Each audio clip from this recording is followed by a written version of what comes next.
Hello, welcome back na naman dito sa akin channel, Marpacturus TV mga kabayan.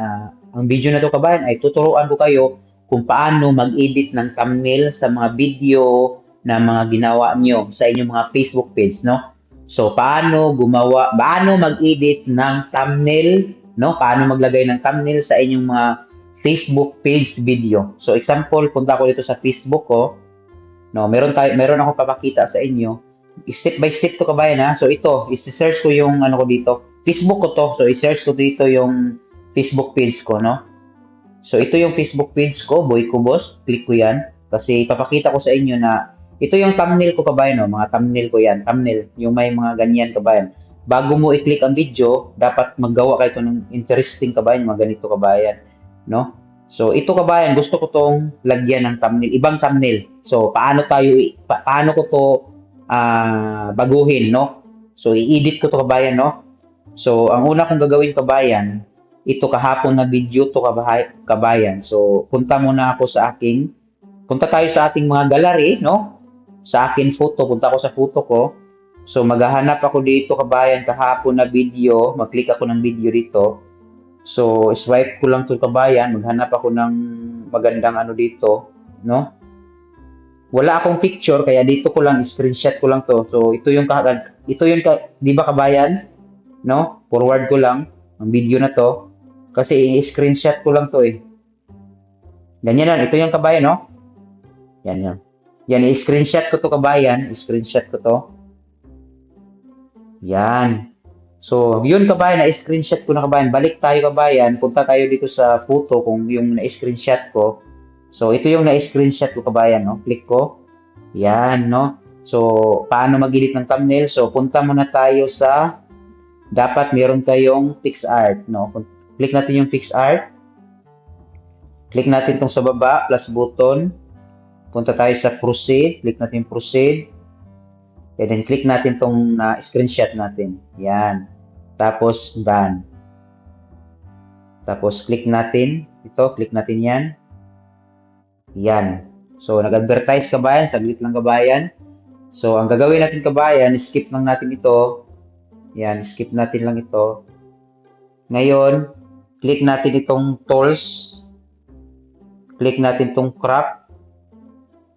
And then, ito, i-adjust natin kabayan. No? Yan, adjust natin.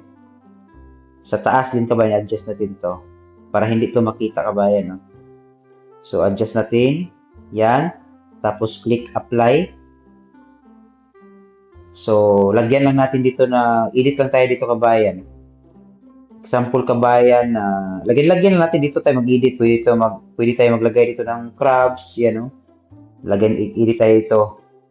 Crabs. Yan, no? Crabs. Kayo na bahala kung ano yung ilagay niyo kabayan. Crabs. Yan. Edit niyo kabayan. Lagay niyo dyan. Tapos punta kayo dito. Kayo na bahala mag-edit kayo. Ano yung gusto niyo kabayan yan.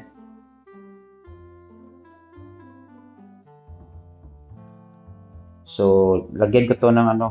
Click ko tong sticker. Type ako dito ng circle. Kamu yung bahala kung ano yung gagawin ninyo. No? Ito ay sample ko lang kabayan.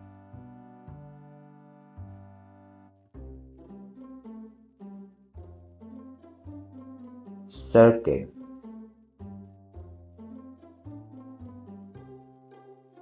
Lagay ko ng circle. Click ko to.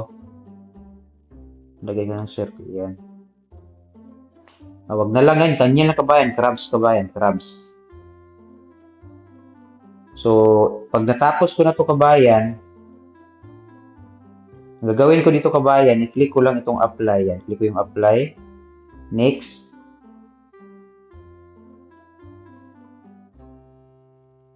I-click ko itong skip. Skip. Tapos save.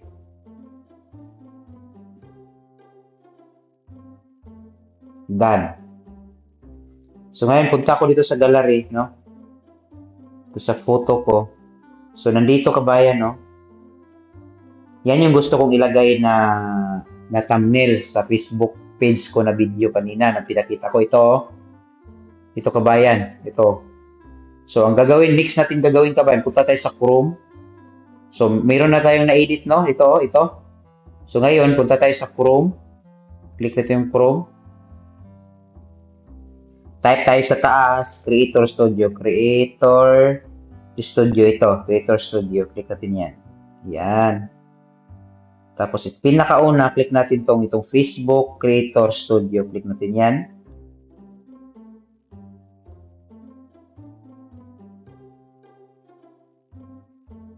Yan, dito tayo. Chrome. Type kayo ng Creator Studio kabayan. Tapos, i-click ninyo ito kabayan. Itong Creator Studio. Ang lalabas nito kabayan, dito kabayan, dahil ito yung lalabas.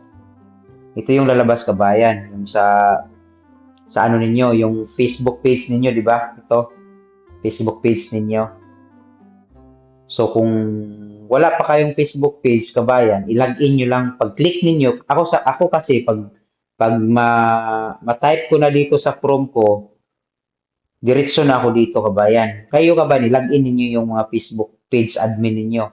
Sa akin kasi nandito na kabayan, so, i-click ko lang itong content, kabayan, itong content. Click ko yung content, dyan, yan, content. Hanapin ko yung video ko dito, kabayan, kasi i-edit na natin, kabayan.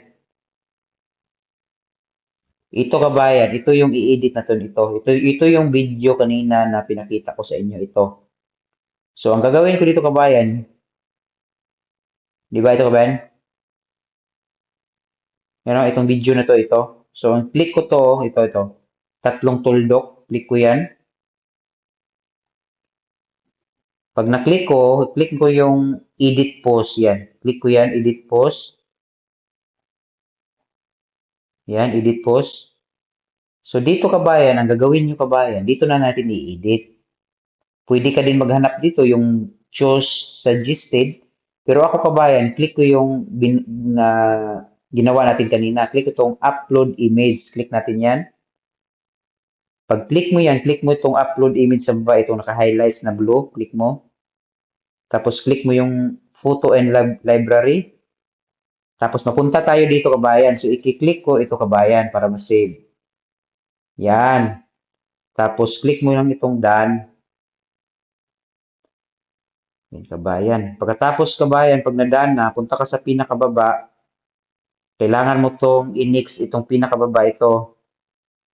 Kabayan, kailangan mo tong i-next para ma-save. Yan. Click mo yung next. Next. Tapos share. Antayin lang natin kabayan. Kasi nag-loading pa. Tapos, click natin yung done. Tapos, balik tayo sa Facebook kabayan. So, ang gagawin ko, punta ako sa Facebook ko. Search ko yung Facebook page ko dito. Kung naano na ba talaga. Boy ko boss. Baba tayo. Yan kabayan, oh. Di ba? Nag-iba na. Yeah, oh. Nag-iba na siya kabayan, oh. Crabs. So, kayo na bahala maglagay ng mga ticks dyan. Ticks, no? Ano yung gagawin ninyo? Or meron kayong mga sticker na ilagay dyan dito. Doon lang sa PixArt kanina, di ba? Kayo na bahala. So, yun lang kabayan. No? Maraming salamat. Sana nagustuhan ninyo ang video na to kabayan. Ingat kabayan and don't forget to subscribe sa aking YouTube channel, Mark Perus TV.